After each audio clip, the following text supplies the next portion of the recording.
Paul and Silas, True Worshippers, the teen edition. Paul and Silas were two men that loved Jesus. They spent their time spreading the gospel of Jesus to anyone who would listen. Well, one day they encountered a slave girl, a fortune teller, who followed them day after day shouting, "These men are servants of the Most High God, and they have come to tell you how to be saved." Now the fortune teller's antics became annoying to Paul and Silas after a while, so they cast out the evil spirit, so the girl was no longer making money for her master. She was now free.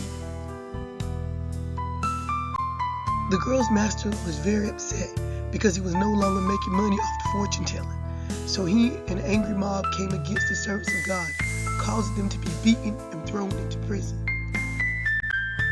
Now while in prison, the true worshipers that Paul and Silas were couldn't just sit there and wallow in self-pity or feel sorry for themselves.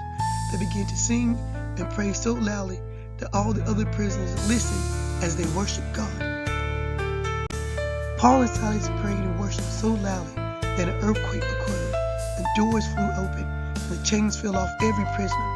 The guard was so stunned that he almost committed suicide, thinking the prisoners had escaped.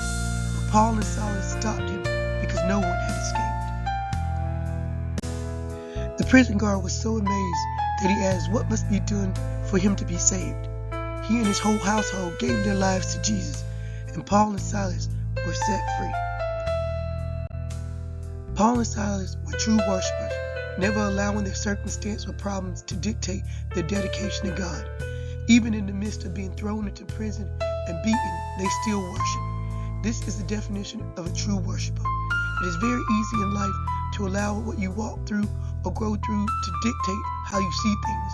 But Paul and Silas still saw God as being forever faithful, and they didn't allow the world to dictate their worship. As you grow up and begin to navigate through life, remember to always worship God, just as Paul and Silas did, and you will watch God come through for you, just as he did his faithful servants almost 2,000 years ago. Thank you for your support through Cash App or like, sharing, and subscribing.